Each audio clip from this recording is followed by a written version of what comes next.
हैं 24 से 2000 की प्रातः क्लास। रिकॉर्ड चला है, दुखियों पर कुछ रहम करो। रहम दिल तो परमात्मा को ही कहेंगे और दुखी ही उनसे रहम मांगते हैं।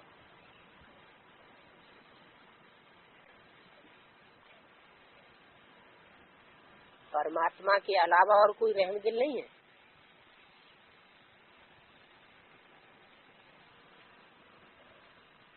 जो सदा सुखी हैं वो तो नहीं मांगेंगे।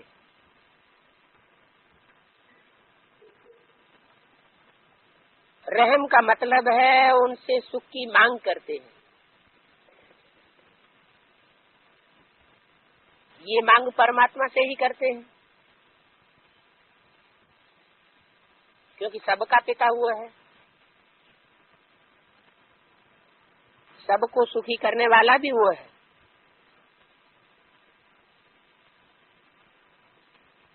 उसके अलावा और कोई में इतनी ताकत नहीं है जो दुनिया की सब मनुष्य आत्माओं को सुखी कर सके।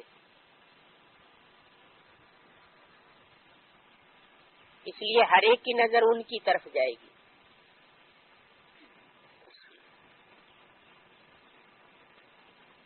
जाएगी किनकी तरफ? उनकी तरफ। ब्रह्मा की तरफ इशारा नहीं किया, इसकी तरफ जाएगी। या बोलने वाली आत्मा ने अपने लिए भी नहीं बोला, मुझे ज्योति बिंदु की तरफ जाएगी। क्या बोला? क्योंकि सिर्फ ज्योति बिंदु तो काम नहीं पूरा कर सकता। वो ज्योति बिंदु शिव निराकार जब साकार में प्रवेश करके फुल एक्ट बजाए, परमात्मा पार्ट बजाए, तभी सुखी की दुनिया बन सकती है। सुख की दुनिया भी साकार, बनाने वाला भी साकार। इसलिए बोला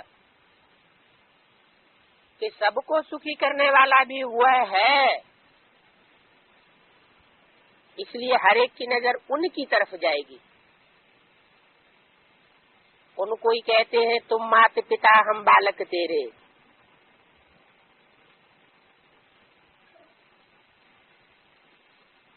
बल बच्चे तो सब उनके हैं,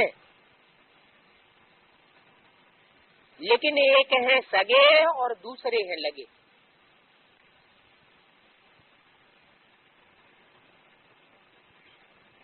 सगे जो मातेले होते हैं,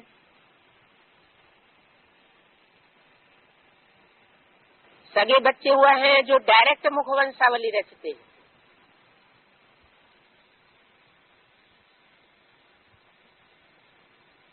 डायरेक्ट मुखवंशावली,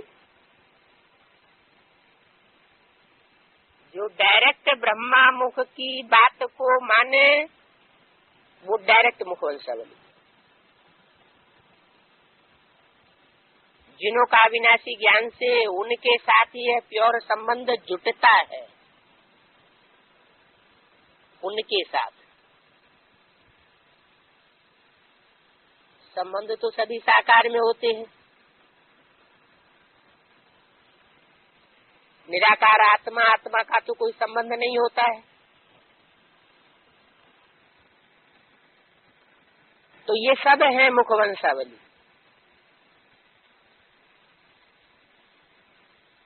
डायरेक्ट ब्रह्मा की औलाद,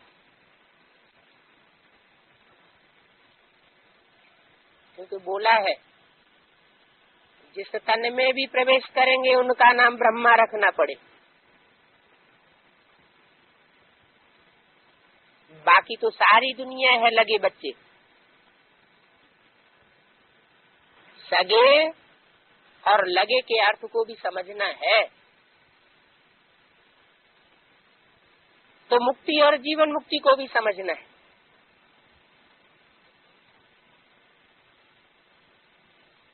सगे का कनेक्शन कैसे है, कौन सी प्राप्ति से है? और लगे का कनेक्शन कौन सी प्राप्ति से है?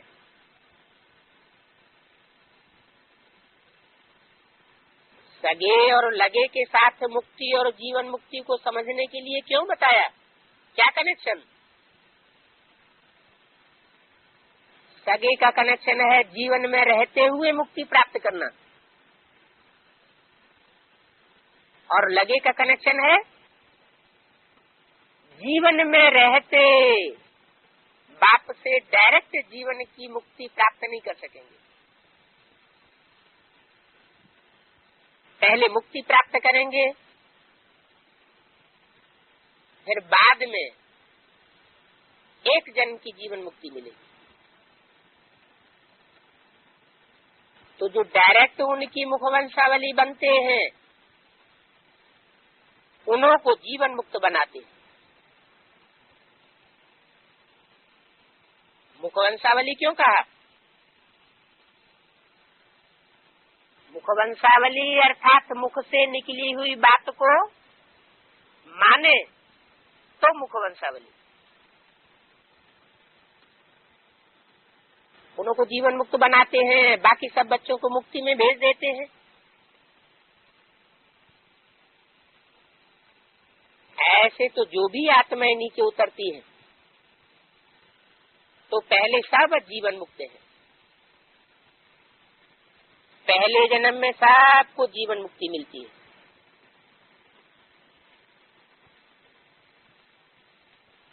क्योंकि कोई भी कर्मों का हिसाब किताब नहीं है।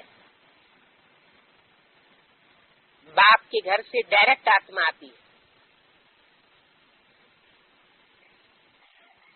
गर्भ से जन्म नहीं ले सकती।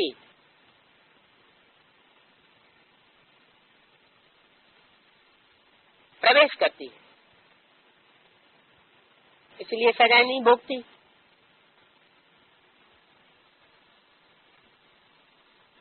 लेकिन जीवन मुक्ति की भी स्टेजेस हैं। परमात्मा ने जो अपने मुखवंशावली ब्राह्मणों को जीवन मुक्ति दी है, सर्वोत्तम जीवन मुक्ति सतो प्रधान, जिसमें संपूर्ण सुख शांति पवित्रता कायम है, वो कौन से जन्म की है?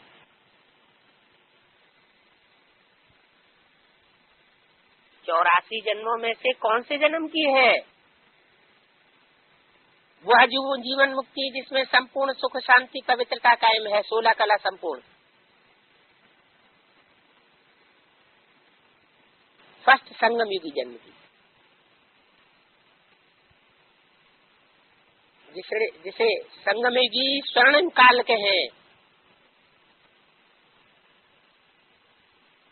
जब राधा कृष्ण का जन्म होता है, पीछे वाले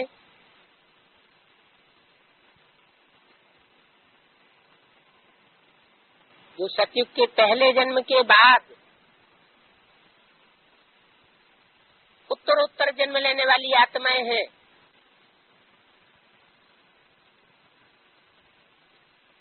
उनकी बाद वाली स्टेज कहें।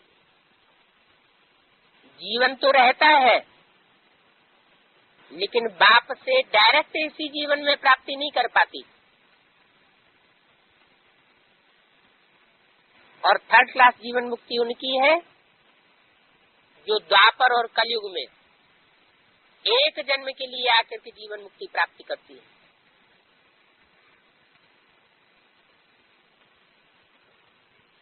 तो जीवन मुक्ति की भी स्टेजेस हैं। द्वापर से पवित्रता की बात तो नहीं रहती है, लेकिन आत्माएं जो आती हैं उनका कोई कर्मों का हिसाब किताब नहीं है।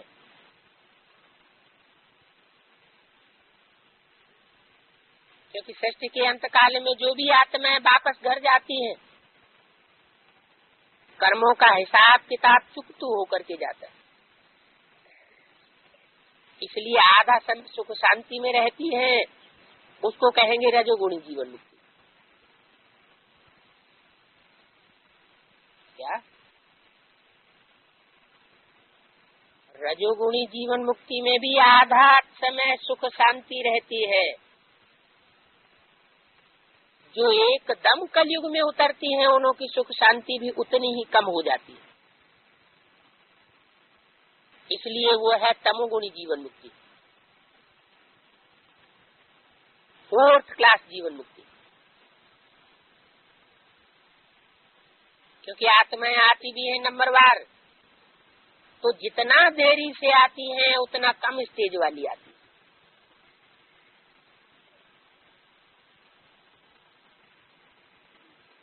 ये सत्य रूपी रंगमंच पर जैसे सोने, चांदी, कॉपर और लोहे का खाद पड़ता रहता है, क्योंकि कम स्टेज वाली उत्तरोत्तर आत्माएं आती रहती हैं, ढेर की ढेर आती हैं। उनके संग का रंग जो सृष्टि पर पहले से जीवन बिताए रहे हैं उन आत्माओं को लगता है। यह राज बाप बैठ समझाते हैं।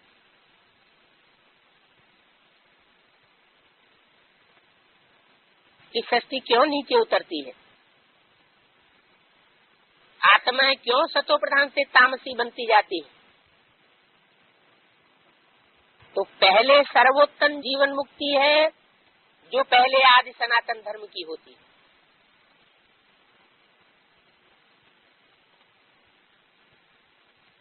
आदि शब्द क्यों लगाया?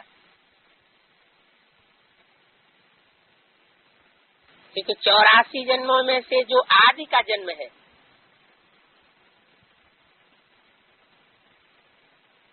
वो सर्वोत्तम जीवन मुक्ति वालों को ही प्राप्त होता है। फिर नंबरवार स्टेज के अनुसार आत्माएं आती जाती हैं। तो हर चीज की स्टेज तो जरूर होती है। बाप बैठ समझाते हैं मुक्त तो सबको करना है, सबको मुक्ति देता हूँ, लेकिन मुक्ति में भी वहाँ नंबरवार सेक्शन है। ऐसे नहीं कि सिर्फ जीवन मुक्ति में ही सेक्शन है। जितने जितने पवित्र उतना उतना मेरे समीप निवास करते हैं। मैं तो सबसे ऊंचू।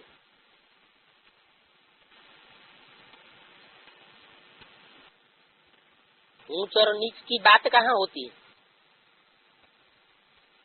साकार दुनिया में या निराकार दुनिया में?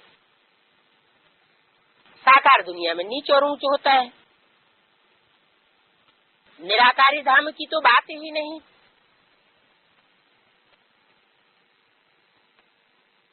तो ये जो बोला कि जितना जितना पवित्र उतना मेरे समीप निवास करते हैं, इसका क्या मतलब हुआ?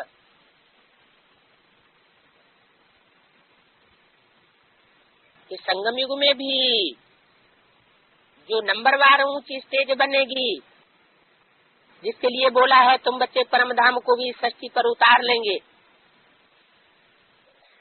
उस परम धामी ऊंच से ऊंच और नीचे नीची स्टेजेस भी बनेगी।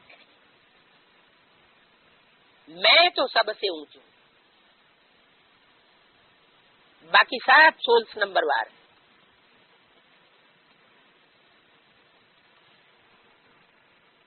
तो पवित्रता के आधार पर आत्माएं मेरे समीप रहेंगी। कौन सी सृष्टि की बात है? निराकारी सृष्टि की बात है या साकारी सृष्टि की बात है? जरूर जो हीरो पार्टधारी है उसकी तरफ इशारा किया कि जो ऊंच से ऊंच पार्टधारी है उसके समीप आत्माएं वही निवास कर सकेंगी जो जितनी ज्यादा पवित्र होंगी। बाकी सब सोल्स नंबरवार हैं। उन्हों में भी पहले हैं अव्यक्त देवताएं, ब्रह्मा विष्णु शंकर।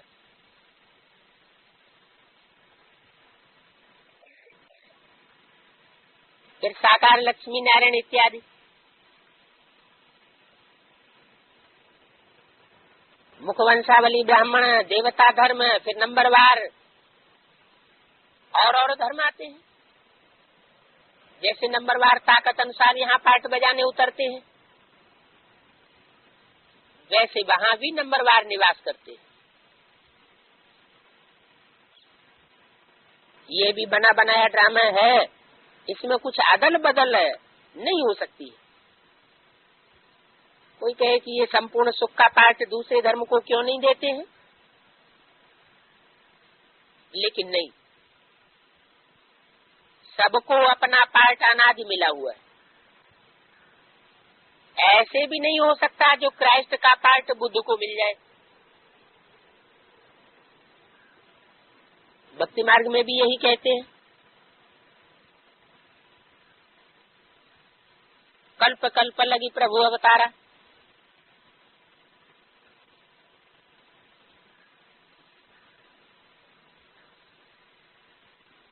जब जब त्रेता होगा राम की सोल आकर के अपना पार्ट बजाती है।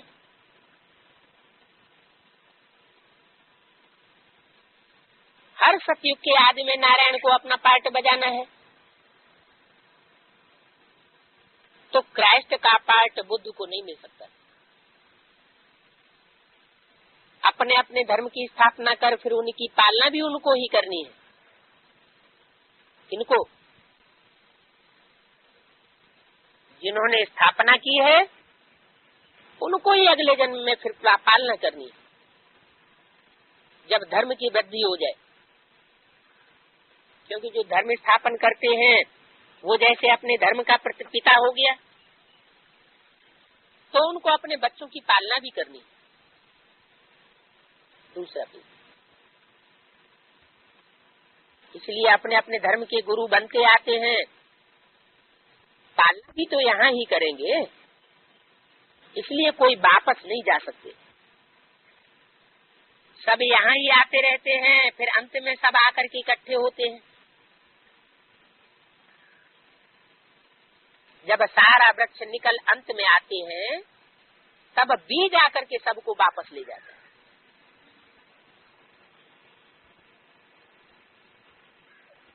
कौन सा बीज आता है? निराकार बीज ही की बात है, जो सब आत्माओं का बाप है। आत्माएं सब बिंदु बिंदु बीज है, लेकिन वो निराकार बीज जब साकार जो मनुष्य सृष्टि का बीज है उसमें आकर के निराकारी स्टेज को प्राप्त कराता है, तब दूसरी आत्माएं भी निराकारी स्टेज में जाती है वापस। ऐसे नहीं हर एक डाल जैसे अलग अलग आती है ऐसे अलग अलग टाइम पर जाएंगे, नहीं, सबको एक ही टाइम पर निराकारी स्टेज में वापस जाना है। जाने का टाइम सबका एक है, एक ही बार परमात्मा आकर सबको वापस ले जाते हैं, और भेजते भी वो ही हैं। इसलिए इब्राहिम बुद्ध को मैसेंजर कहते हैं। लेकिन वह बाप अपना अपना धर्म स्थापन करने के लिए आते हैं, वो कोई मैसेंजर नहीं भेजते। और यह टाइम तो उनके आने का है, तो वो ही आकर के यह दैवी धर्म स्थापन करते हैं। इसको आर्य धर्म भी कह सकते हैं, क्योंकि आर्य माना ही श्रेष्ठ है। सबसे सुधरे हुए देवताएं हैं, अथवा राधा स्वामी भी कह सकते हैं। राधा अथवा लक्ष्मी और नारायण भी हम बनते हैं, तो उन्होंने हमारा ही नाम लेकर ये अनेक मठ पंथ बनाए दिए। अभी तो अनेकानेक धर्म है, उनकी भी सबकी अंतिम स्टेज आ गई है, सब तामसी स्टेज में है। इसलिए कोई में भी ताकत नहीं रहती है। धर्म की ताकत जैसे ना के बराबर हो जाती है। रिलीजन इज माइट नाम की चीज नहीं रहती। अभी तो सब इतने दुखी हुए हैं जो समझते हैं इस पार्ट में आवे ही नहीं, तो उन्हों की भी आस पूर्ण करते हैं। किनों की आस पूरी करते हैं? जिन्हों को अंदर से ये संकल्प आता है कि हम इस पार्ट में नहीं आवे, ये दुनिया बनी ही क्यों।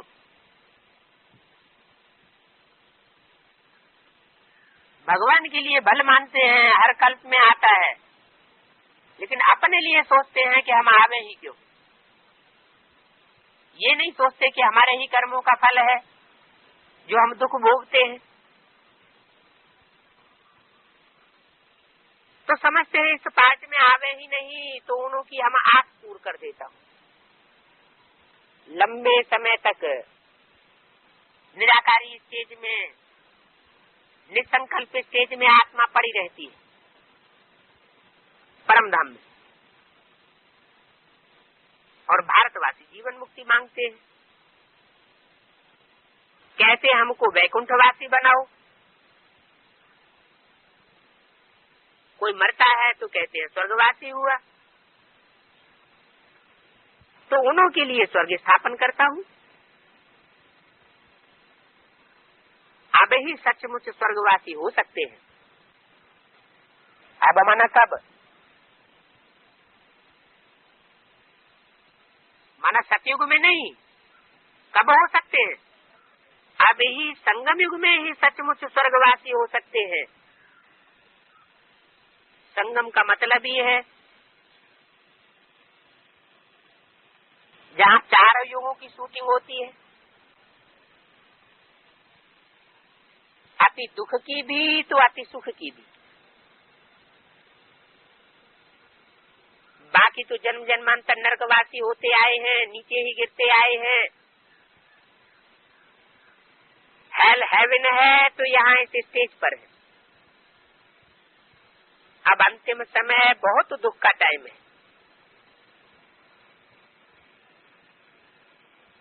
तो बहुत समय तो नहीं चलेगा, इसका भी विनाश होगा। किसका? जो अति रौरव नरक अति दुख का समय है, जो अभी आया नहीं, अभी आने वाला है, वो बहुत समय नहीं चलेगा, इसका भी विनाश हो जाएगा। तो कहते हैं विनाश से थोड़ा समय पहले आते, तो विनाश तो होना ही है। ये जो बाम्स बने हैं वो ऐसे ही थोड़े ही रखे रहेंगे, वो जब काम में आएंगे या भारत में जब आपस में लड़ेंगे तब सोचो जरा क्या हालत होगी। जब पाकिस्तान हुआ तब भी कितने मनुष्य दुखी हुए। उसकी भेंट में अब जब इतनी विनाश की आग भड़केगी तो मनुष्य कितने दुखी होंगे। इसलिए उस दुख से बचाने के लिए थोड़ा समय पहले आते,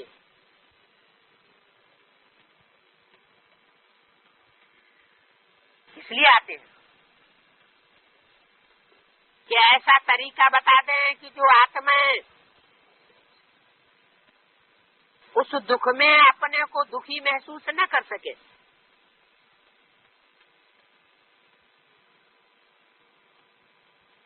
जब परमात्मा द्वारा पवित्र बने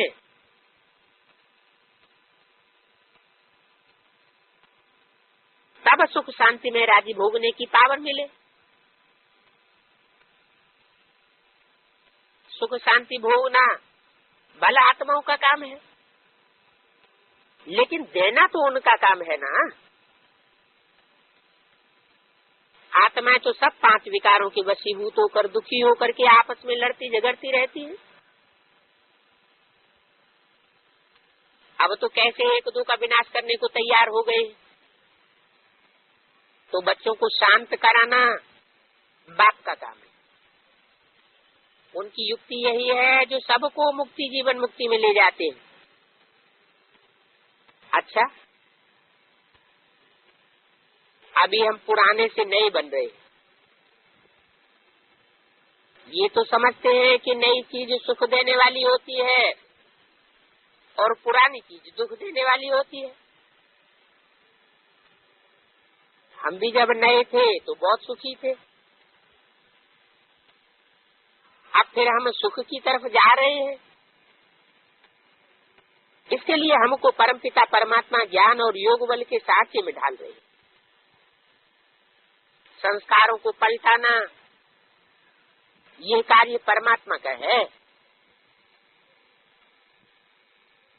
संस्कारों का परिवर्तन और कोई नहीं करा सकता। वही परमात्मा बाप बच्चों को काले से गोरा बनाए रहे, तो शरीर भी ऐसे बनेंगे। कैसे? आत्मा गोरी बनेगी तो शरीर भी गोरे सतो प्रधान बनेंगे। आत्मा है तो अनादि, शरीर तो अनादि नहीं है। लेकिन बाप आकर दोनों को प्योर बनाए रहे। अनादि आत्मा को भी प्योर बनाते हैं और शरीर को भी प्योर बनाते हैं। इसलिए उनको रचयिता भी कह सकते हैं। आत्मा नहीं रची जाती है,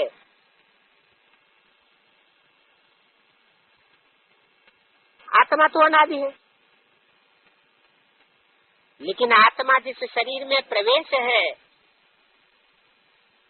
जिस शरीर के द्वारा कार्य कर रही है, वह शरीर भी जब सतो प्रधान बन जाए तो उनको रचयिता कहा जा सकता है। हम आत्माओं को जैसे नया जन्म देते, शरीर को ही रिज्यूविनेट कर देते, जैसे पुराने जेवर से नया बनाते हैं।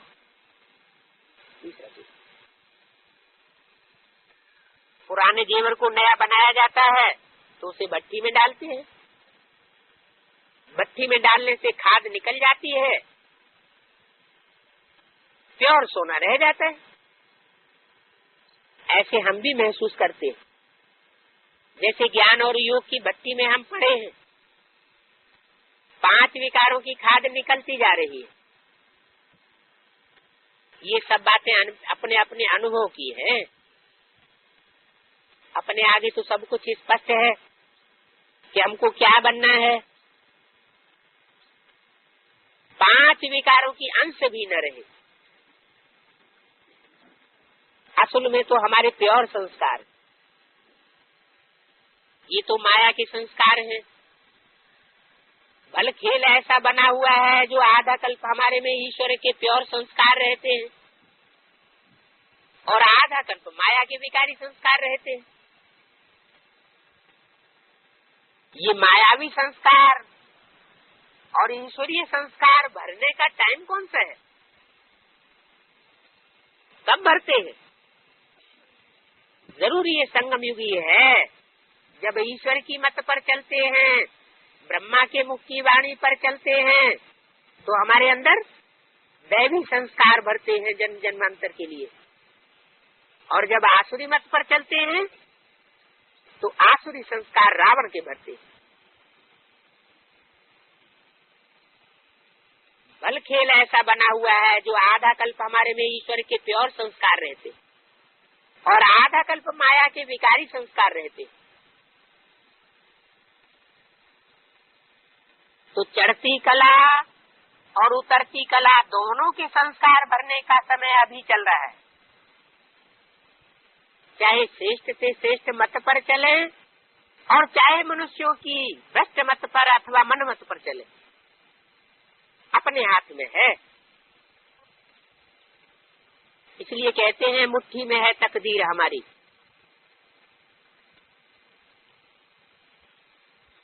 लेकिन अब तो यह जान चुके हैं कि हमको प्योर बनना है, जिससे सर्वदा सुख शांति मिलेगी। अब इसके लिए भी अनेक युक्तियां मिल रही है।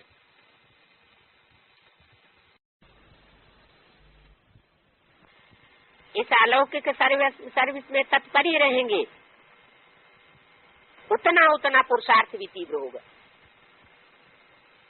क्या तरीका बताया पुरुषार्थ तीव्र करने का?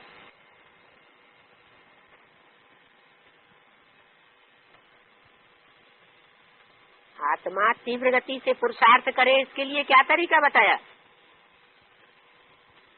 जितना जितना हम ईश्वरीय सेवा में तत्पर रहेंगे, उतना उतना हमारी आत्मा में पुरुषार्थ का संस्कार तीव्र होता जाएगा। क्यों होता जाएगा? क्योंकि बाप सर्वसेवल बच्चों को याद करते। जब बाप ही सर्वसेवल बच्चों को खुद याद करेगा तो बच्चों की बुद्धि दूसरी जगह खिंच के जा सकती है। दुनिया बाप को याद करती है, गॉड फादर को याद करती है, और बाप अपने बच्चों को इस समय याद करते हैं, तो ज्यादा पावर किसको मिलेगी? जो ईश्वरीय सेवा में लगे रहने वाले बच्चे हैं उनको ही तो ज्यादा पावर मिलेगी, क्योंकि दोनों तरफ से कनेक्शन जुड़ा हुआ है। सिर्फ मनसा का नहीं, मनसा वाचा कर्मणा तीनों तरह से कनेक्शन जुड़ा हुआ है। तो ये भी युक्ति है पुरुषार्थ को तीव्र करने की। क्या क्या तीव्र करने की युक्ति बताई? सर्विस में लगे रहें, याद और सेवा, ये डबल लाख लगाए रहे। औरों को समझाएंगे तो अपने को भी देखेंगे कि मेरे में कोई कमी तो नहीं है। जैसे कोई औरों को कहेंगे बीड़ी मत पियो,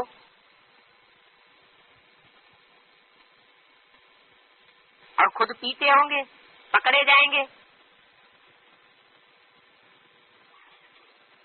तो उनको कौन बैठ पढ़ाने लगेंगे? जो पढ़ने वाले हैं वही उनको पकड़ेंगे, मुस्कराएंगे तो उनको खींच आवेगी, आखिरी छोड़ ही देवेंगे। तो ये युक्ति है औरों को समझाना। जैसे कोई औरों को कहते हैं, बाबा भी फरमान करते हैं, जो सुनते हो वो औरों को सुनाओ, तो तुम्हारी अवस्था भी अच्छी होगी। परिपूर्ण तो यहाँ ही बनना है, कोई और जन्म नहीं आएगा परिपूर्ण बनने का, और बनना भी अभी ही है। अभी संगम युग में ही हर आत्मा परिपूर्ण बनती है, ऐसे नहीं दूसरे जन्म में बनाएंगे, वहां तो पुरुषार्थ होता ही नहीं। वहां सत्युग त्रेता में तो प्रारब्ध भोगेंगे। इसलिए कभी कभी ऐसा भी क्लास होना चाहिए जो सभी को मुरली चलाने का चांस मिले, बोलने का चांस मिले, झाड़ पर भी समझाना है, तो दूसरों को समझाने से अपनी धारणा भी अच्छी होगी। अभी बाप पढ़ाने के लिए सामने है तो क्यों नहीं संपूर्ण बने? सर्वशक्तिवान सामने है तो क्या परिवर्तन नहीं करा सकता? जब वो बाप टीचर गुरु बने हैं तो फिर सजाएं खाने के लिए उनके पास क्यों जाए? वो बाप खुद ही बाप है, टीचर है, सदगुरु है। इसलिए कहते हैं अपने विकर्म मेरे सामने रखेंगे तो आधी सजा तो क्षमा कर दूंगा।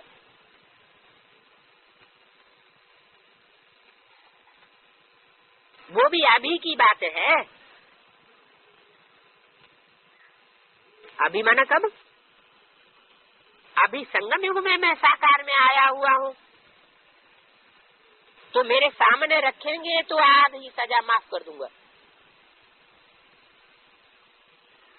कोई कोई कहते हैं कि हमने सब समझ लिया है, ये ड्रामा है, ऐसे ऐसे फिरता है, ऐसे परमात्मा 3 रूप रचते हैं, सब समझ लिया है। लेकिन नहीं, क्या कहा? बहुत से बेसिक नॉलेज वाले ऐसे कहते हैं कि ब्रह्मा द्वारा स्थापना, विष्णु द्वारा पालना, शंकर द्वारा विनाश, ये हमने समझ लिया।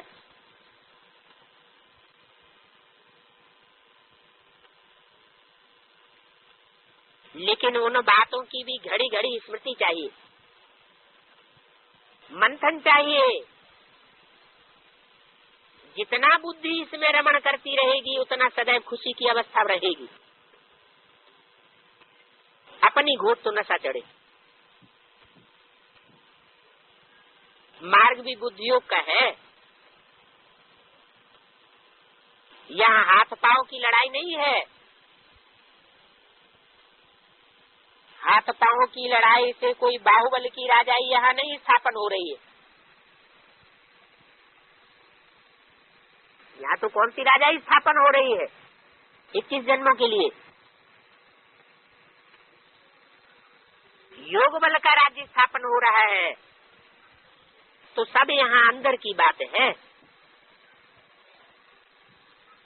अंदर से शुद्ध संस्कार धारण करने, कुमारियों को भी सिखाना है। कई कहती हैं बंधन से छुड़ाओ, लेकिन सर्विसेबल भी तो हो ना। सर्विस करने की तांत लगी हुई होगी तो बंधन भी छूट जाएगा।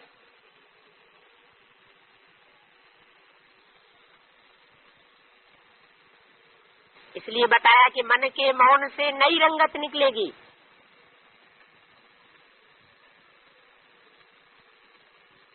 नहीं तो वहां से भी छोड़े और सर्विसेबल भी न बने तो फिर क्या करेंगे? फिर माया उनकी बुद्धि को भटकाती रहेगी। इस सर्विस के लायक होंगे तो वह सर्विस आते ही छूट जाएगी।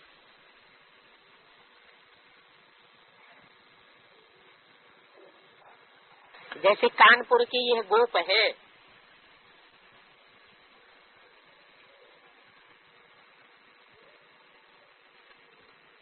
ब्रैकेट में लिख दिया गुप्ता जी, संतराम जी, अपने को युक्ति से बंधन मुक्त बनाने का पुरुषार्थ करते रहते हैं।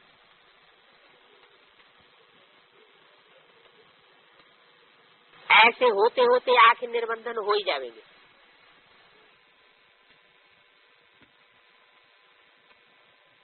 जितना सर्विस में तत्पर होते जाएंगे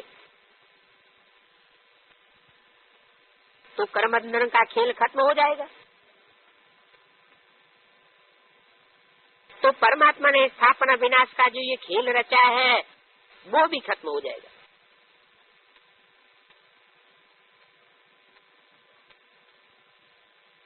माला भी पूरी हो जाएगी, फिर सब वापस चले जाएंगे। चलना तो है ना, यहाँ बैठ थोड़े जाना है।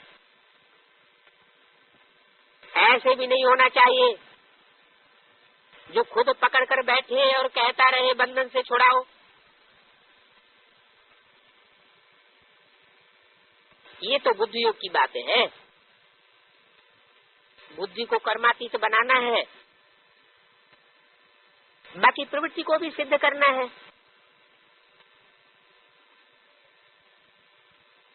इम्प्योर कर्म बंधन को हम छोड़ते जाते हैं और प्योर संबंध हम लेते जाते हैं। कर्म सन्यासी से नहीं बनना है। ये सब बुद्धि की सफाई है। इसके लिए भी युक्तियां हैं। ये तो गारंटी है कि विजय हमारी अवश्य होनी है।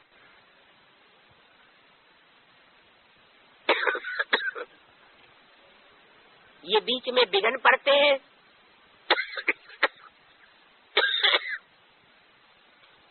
ये संबंधियों के बंधन भी ना पड़े तो फिर बंधन टूटे कैसे? अपना तो इसमें फायदा ही है? बंधन पड़ने में क्या फायदा है? जितना विघ्न पड़ेंगे उतना लगन बढ़ेगी। तो विघ्न बढ़ने के साथ साथ हमारी लगन की अग्नि भी तीव्र होती जाती है। ये विघ्न हमारी लगन की अग्नि को तीव्र करने का साधन है। तो अपना तो सब बातों में फायदा है। सच्चे बादशाह से अगर सच्चा प्यार है तो जो सच्चे बच्चे हैं उनको परवाह नहीं रहती विघ्नों की। ये कोई मानवीय प्यार नहीं है। डायरेक्ट सर्वसमर्थ बाप से योग लगाते हैं। वही बाप विनाश का कार्य कर रहे हैं, स्थापना का कार्य कर रहे हैं। ब्रह्मा द्वारा स्थापना और शंकर द्वारा विनाश गाया हुआ है। इस बात को सिद्ध होने में अभी देरी नहीं लगेगी। प्रैक्टिकल दृश्य से सिद्ध कराई देंगे कि कैसे ब्रह्मा द्वारा माताओं द्वारा स्वर्ग का गेट खोलते हैं और कैसे शंकर जैसे गोप के द्वारा और गोपों के द्वारा इस सृष्टि का विनाश होता है। प्रैक्टिकल दृष्टि से सिद्ध होगा तो सब मानेंगे। तब तक अपने निश्चय और हिम्मत से काम लेना है। अच्छा, सभी बच्चों को याद प्यार और गुड मॉर्निंग। ओम शांति।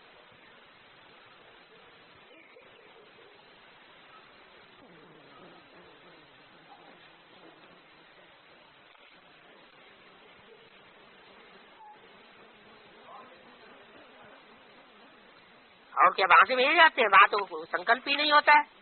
यहाँ आत्मा में संस्कार भर जाते हैं। बस है जी।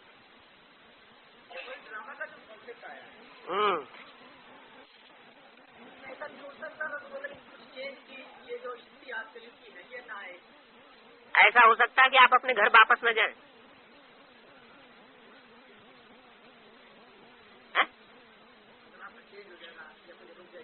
रोक दिया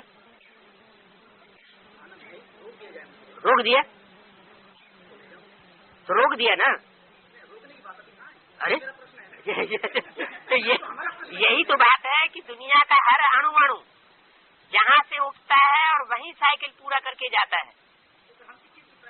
हर आत्मा कुछ नहीं करना है। सिर्फ जो बाप बताते हैं कि तुमको जो नहीं मालूम है उसके लिए पुरुषार्थ करो। तुमको तो 5-4 वर्ष के ड्रामा में से बहुत थोड़ा मालूम है। इस जन्म की भी बातें याद नहीं रहती हैं। ड्रामा चला एक फिल्म है, तो जैसे फिल्म की बात है, कैसेट लगाई, कैसेट हूबहू रिपीट हो जाएगी। उसको तुम्हें मालूम नहीं है ना अभी। तुम्हारी 84 जन्मों की जो कैसेट है तुम्हारी अपनी पर्सनल, वो तुमको पता नहीं है, हमको नहीं पता है, इनको नहीं पता है, किसी को नहीं पता है। जो पता ही नहीं है तुमको, तो उसके बारे में तुम हूबहू कहते हुए भी कुछ नहीं कर सकते। तुम्हें पुरुषार्थ करना ही पड़ेगा। खाना खाने के लिए कभी नहीं सोचता कोई कि भाग्य में होगा, ड्रामा में होगा तो हम खाना खा लेंगे। फटाफट थाली पे पहुंच जाते हैं, किचन में पहुंच जाएंगे खाना बनाने के लिए। पुरुषार्थ के लिए ये प्रश्न क्यों आता है कि हूबहू ड्रामा बना हुआ है तो हम क्यों पुरुषार्थ करें? इसलिए जो बीत चुका सो ड्रामा। के लिए ड्रामा भविष्य के लिए भी तो जो बीत चुका है वो बहुत अंश मात्र बीत चुका है। मेरा मतलब, मेरा जो प्रश्न है थोड़ा सा हट करके, हल्का हट करके ये है कि अगर पिक्चर बनी हुई है उसको कुछ चेंज नहीं होना है, जब कैसे लगाए शुरू हो जाएगी, उसका हर साल आना है, हर वो तो हो गई शुरू। लेकिन जब हम चेंज कर रहे हैं उसमें, जब रिहर्सल करें तो रिहर्सल का मतलब ये होती कोई नई चीज we are getting new something new.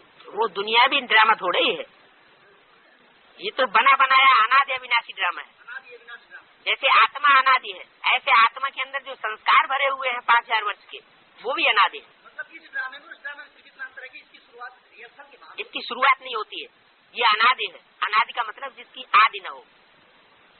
तो रिहर्सल भी तो अनादि होगी, हर कल के लास्ट में रिहर्सल होगी। रिहर्सल अनादि का मतलब ये नहीं कि रिहर्सल हमेशा होती रहती है, 5000 वर्ष के लिए तो होगी ही। नहीं, ये सिर्फ इस समय होती है रिहर्सल। और ये रिहर्सल का जो एक्टिव पार्ट है वो 5000 वर्ष चलेगा। हाँ, वो चलेगा ना? हाँ, और फिर 5000 वर्ष बाद फिर ऐसे ही रिहर्सल होगी, यानी इससे पहले 5000 वर्ष वैसे होगा। ऐसे ही। तो हम रिहर्सल क्यों करते हैं ड्रामे के लिए? जब अभी हम सुना आप थोड़े ही क्यों करने वाले हैं, आपसे तो बना बनाया जो संस्कार है वो आपकी आत्मा में ऑलरेडी भरा हुआ है। तो फिर जो हम कर रहे हैं वो किस लिए कर रहे हैं? सिर्फ वॉश आउट करने के लिए थोड़ा सा? आपको कुछ पता ही नहीं है आप किस लिए कर रहे हैं, आपको करना ही है, बने हुए हैं। पुरुषार्थ न करना होगा तो भी करेंगे, कर्म के बगैर इस दुनिया में कोई रह नहीं सकता। ये अणु अणु का कर्म अनुदा हुआ है। क्यों नहीं क्लियर हो पा रहा है? नौकरी क्यों कर रहे हो? छोड़ दो है? जो छोड़ू गा क्या होता है? आपका माइंड तो क्लियर है। खाने पीने के लिए और नौकरी के पेट के धंधे के लिए कभी नहीं सोचेंगे, आत्मा के पुरुषार्थ के लिए सोचेंगे। हम क्यों करें, क्यों चल रहा है ऐसा?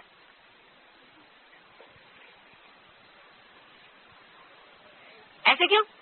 ऐसा इसलिए जो आत्मा के लिए वो शरीर के लिए भी। हम ऐसा इसलिए सोचते हैं चलो आत्मा की सुपर के लिए ऐसा क्यों कर रहे हैं? ऐसा इसलिए सोचते हैं कि जब हर चीज वेल सेटल्ड है ऑलरेडी, जो वेल सेटल्ड है उसका आपको पता नहीं है, इसलिए करना है। जो वेल सेटल्ड है उसमें आपको पता है कि आपका पार्ट क्या है 83 जन्मों में। 83 जन्मों का आपको पता है।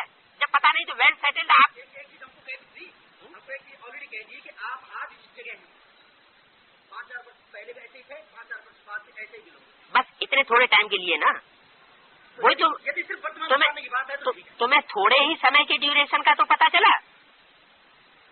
बाकी तो पता नहीं है ना। नहीं तो युग में भी कोई पाठ होगा या त्रेता में होगा, द्वापर में होगा, कलयुग में होगा, वो पता नहीं है आपको। जब आपको पता नहीं है तो आप पुरुषार्थ करिए। नहीं तो फिर एक चीज और बताइए सामने क्या कि हमारा जन्म कलयुग में हुआ, तो इसका मतलब जन्म आपका आत्मा प्राणी नहीं है। पहला फर्स्ट पार्ट जो है वो पक्का करो, तुम आत्मा हो, तुम्हारा जन्म नहीं होता। आत्मा तो अनादि अविनाशी है, वो कभी जन्म नहीं लेती, वो कभी मरती नहीं। पहला पाठ आपका पक्का नहीं है, इसलिए ये सब बातें पैदा हो रही है। आप तो अजर अमर अविनाशी आत्मा है। क्या समझ रहे हैं? यही तो बात है। आत्मा कलयुग में, इसलिए तुम एक जन्म के लिए जीने की बात कर रहे हो। यहाँ एक जन्म की बात नहीं है। मैं सपनों में जी सकता हूँ। क्यों नहीं? मेरा जन्म सच में हो सकता है। क्यों नहीं हो सकता? हाँ, तो हमने यही कहा कि ड्रामे में रद्द-बदल हो सकती है। नहीं, जब मैं कलयुग में जन्म नहीं, लेता हूँ और फिर सतयुग में भी जिसके अंदर ये संस्कार भरा हुआ है, कि जिसके अंदर अब देखो अभी वाणी बताया, कुछ आत्मा ऐसी हैं जो ये चाहती है इस दुनिया में हम आए ही क्यों। उनके अंदर ये संस्कार पैदा हो रहा है अभी, क्योंकि ज्यादा दुख भोग रही है ना। उनको ये तो ध्यान है नहीं कि हमने ही बुरे कर्म किए हैं, इसलिए हम इतने दुखी हो रहे हैं। बल परमात्मा आया हुआ है। तो अपनी तरफ बुद्धि न जाने का कारण यही है कि आत्मा अभिमानी अंतर्मुखी नहीं हुए। अगर अंतर्मुखी है तो ये सब प्रश्न समाधान हो जाते हैं स्वतः ही। इससे यह निकलता है कि यदि हम पुरुषार्थ करें, हाँ, पर ये ट्रेनिंग जो हो रही है आज कलयुग में, हाँ, जो कुछ हमको बताया जाए, जिसको गौर किया जाता है, हाँ, जिसको वॉकआउट किया जाता है अंदर का, हाँ, इससे हमारा जन्म चेंज होता है सतयुग में। लेकिन आप उन बातों को मानेंगे तब ना, जो मानते ही नहीं उनका कैसे चेंज हो जाएगा?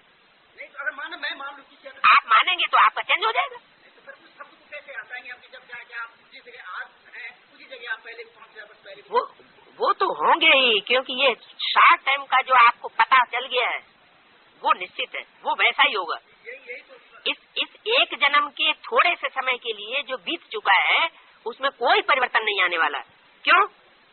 क्योंकि इस स्थिति तक पहुंचने के लिए आपको यहाँ ऐसे ही पहुंचना चाहिए।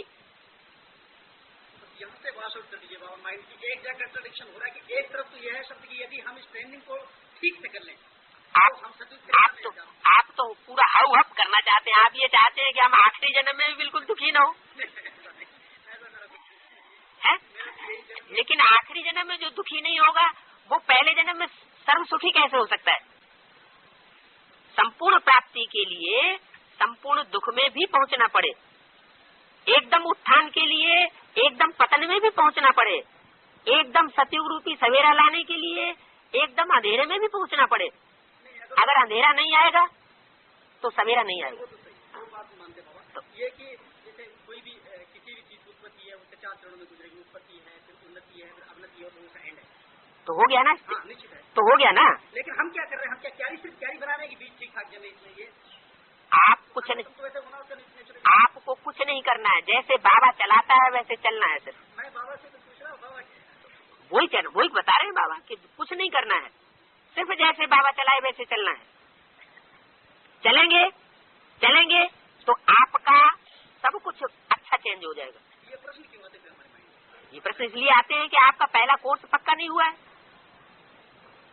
कोर्स के आधार पर तो बता रहा हूँ। एक प्रश्न तो ये कि आप जिस जगह हैं ऐसे ही 5000 वर्ष पहले थे, ऐसे ही दुनिया, ये तो आत्मा की बात आप कर रहे हैं। दुनिया का एक एक अणु, उसका भी नियम यही है। हर एक अणु का साइकिल जुदा हुआ है। जिस अणु, वो अणु जहाँ से चला है वो घूम घाम करके चारों तरफ चक्कर लगा करके, और जब वो टाइम की सुई वहाँ पहुंचेगी तो वहीं पहुंच जाएगा। ये सुतली पड़ी हुई है। ये सुतली जिन जिन तत्वों से बनी है, इसी टाइम पर 5000 वर्ष के बाद वही अणु मिलकर के यहाँ पर सुतली ग्रुप में आ जाएगा। बिल्कुल सुतली ग्रुप ऐसे ही दिखाई पड़ेंगे। 5000 वर्ष पहले ऐसी रही होगी, ऐसे भी थी, ऐसे ही थी। ये मक्खी उड़ती हुई जा रही है, ये 5000 वर्ष के बाद हूबहू यही उड़ती हुई फिर हो जाएगी। फिर बनी बनाई। हाँ जी। अगर इसको चेंज न करें तो सिर्फ ऐसे आप चेंज करने वाले हैं ही नहीं। आप चेंज कर इसको आप चेंज करने वाली, ये समष्टि की बात हो रही है, ये व्यक्तिगत बात नहीं हो रही है। ये बात जो आप बोल रहे हैं वो समष्टि के कर रहे हैं, ये व्यक्तिगत बात नहीं कर रहे हैं। तो समष्टि में आपका कोई हक नहीं है, वो उसका हक है। और वो बता रहा है कि सब कुछ अनादि है। वो खुद ही सृष्टि पर आने के लिए बंधा हुआ है। मुझे आना पड़ता है, मुझे बंदरों के बीच में आना पड़ता है, बंदरों को देखना पड़ता है, उसके लिए भी कंपल्सन है कहीं के भी। तो वो भी अपने को कंपल्सन में महसूस करते हुए भी कुछ नहीं कर सकता। तो जो ईश्वर कुछ नहीं कर सकता तो आत्मा क्या कर सकती है? एक होता है ईश्वर भी कुछ नहीं कर सकता, आत्मा कुछ नहीं कर सकती, तो ईश्वर जो कुछ कर रहा है ये किस लिए कर रहा है? नहीं, ईश्वर कुछ कर सकता है, मतलब चेंज कर देगा। ईश्वर भी कुछ परिवर्तन नहीं कर सकता। 5000 वर्ष के ड्रामा में वो भी बांधा हुआ है, हर 5000 वर्ष के बाद इस सृष्टि पर आने के लिए बंधा हुआ है। मूल बात ये होगी कि मनुष्य के अंदर जो कुछ तरह से बुराई आ जाती है मनुष्य आत्मा में, उस तरह से वो किसी तरह से हो चुके हैं। वो रास्ता आकर के सिर्फ बता देता है, बस, और कोई दूसरा तरीका नहीं। बाकी ये कहना कि ऐसा रिपीटेशन ही क्यों होता है, ये तो प्रश्न ही गलत है।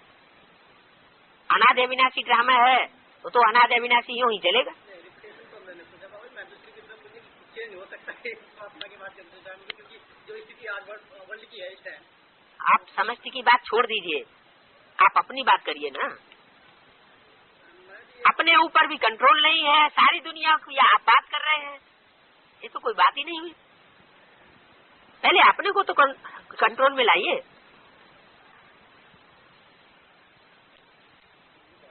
फिर लेकिन उसमें एक चीज जरूर आती है कि क्योंकि हमने सबसे पहले प्राणी जो है मनुष्यों के द्वारा इस विश्व का रचना होती है, सब तभी कहलाता जब यह मनुष्य आत्मा हो तो संसार कहलाएगा, अन्यथा इस संसार की बात होता है मुश्किल हो जाए। क्या प्राणियों की रचना होती है? मनुष्य आत्मा अगर न हो संसार में तो मनुष्य संसार की बातें न कर सकते होती है। कुत्ते बिल्ले की आत्मा ना हो तो भी नहीं चलेगा। संसार की बात नहीं होती मेरी दृष्टि। अरे कुत्ते बिल्ले भी ना हो तो भी नहीं, एक अणु की अगर सेटिंग नहीं होगी तो भी नहीं होगा। हर एक चीज जरूरी है। तो इसलिए अपने को एक अंग मानते हुए मैंने पूछ लिया, बस क्या ऐसा संभव है कि ये ड्रामा कुछ ऐसा हो जाए कि ये स्थिति ना आए हमारे सामने जो आज है? ये जो गुजर चुका और जो जैसा हो चुका है, जितना भी आपकी स्मृति में है, ऐसे तो जो इस जिंदगी की बहुत सी बातें भूल जाती हैं, याद नहीं रहती, लेकिन जो भी आपकी स्मृति में है वो तो निश्चित है कि वो होना ही होना है, उसमें कोई परिवर्तन नहीं। और ये लाजमी है कि ऐसा ही होना कल्याणकारी था, इसमें आपको प्रश्न करने की भी दरकार नहीं। जब आप समझ जाएंगे कि ये क्यों कल्याणकारी था, तब आपका ये प्रश्न ही खत्म हो जाएगा। अभी अंदर से कोई दुख है कि ऐसा क्यों हुआ, तो ये प्रश्न पैदा हो रहा है, वो दुख का निवारण हो जाएगा, बात समझ में आ जाएगी कि ये जो ऐसा ड्रामा बना है, ये लूला लंगड़ा हो गया, ये अंधा हो गया, ये बहरा हो गया, ये काना हो गया, ये पागल हो गया, क्यों हो गया? इतने की भी नहीं है, क्योंकि नेचर का एक नियम है कि कोई चीज जब अपने एंड के लिए जाती तो 4 चरणों में गुजरती है, तो उसमें तकलीफ जरूरी आती है लास्ट में। की बात जैसे बूढ़ा शरीर भी है, झूल जाता है, तो यही तो वो रिपीटेशन हुआ। तो 4 अवस्थाओं में से गुजरना, यही तो वो रिपीटेशन है। परमात्मा का आना, परमात्मा का ज्ञान देना, परमात्मा का कुछ वॉश आउट करना। मैं ऐसे सोच रहा कि परमात्मा कुछ चेंज चाहता है, तो चेंज की यही सूचना है। वो चेंज चाहता नहीं है, वो तो सिर्फ एक परिवर्तन की बात बताता है, आकर के इस तरह परिवर्तन हो जाता है ऑटोमेटिक। अब अपने लिए जो जितना सुख का भंडारा भरना चाहे वो भरे। कोई कहे कि हमारा तो सुख का दुख का भंडारा पहले से ही निश्चित है, हमें नहीं भरने की दरकार। नहीं, ये भी गलत, ये भी कहना। मैं सिर्फ इतना कहना चाह रहा था इसमें कि यदि हम पुरुषार्थ करके कुछ अच्छा करके परमात्मा के निर्देश पर चल के, जैसे परमात्मा का साक्षात्कार में आए हुए हैं और हम आज मैं मान के चल रहा हूँ मैं परमात्मा को मिलने आ रहा हूँ, तो अगर ऐसा है तो मैं सिर्फ ये कहना चाह रहा हूँ कि अगर ऐसा है मतलब मेरा स्पष्ट बात है कि मैं अगर परमात्मा के सामने बोल रहा हूँ तो मैं इस बात को स्पष्ट कहूंगा और यही जानना चाहता हूँ कि परमात्मा कुछ ऐसा कर सकता है कि जिसकी ये दुर्दशा ना हो। अरे दुर्दशा नहीं होगी तो अच्छी दशा कैसे होगी? तो फिर ये तो नेचुरल है, ये तो नेचर का इंटरप्रिटेशन है, सर्किल है, तो हमें ये परमात्मा क्या करे? जो परमात्मा क्या, वो तो सिर्फ रास्ता बताने आया है, बस उसका पार्ट ये रास्ता बताने का। इसका तात्पर्य ये हुआ कि मनुष्य सिर्फ इतना भी भूल गया है कि कोई किसी चीज की उत्पत्ति और एंड तक जो है 4 चरण बिल्कुल भूल गया, बिल्कुल भूल गया। तब ठीक है, अगर इतनी बात के लिए है तब हल हो गया।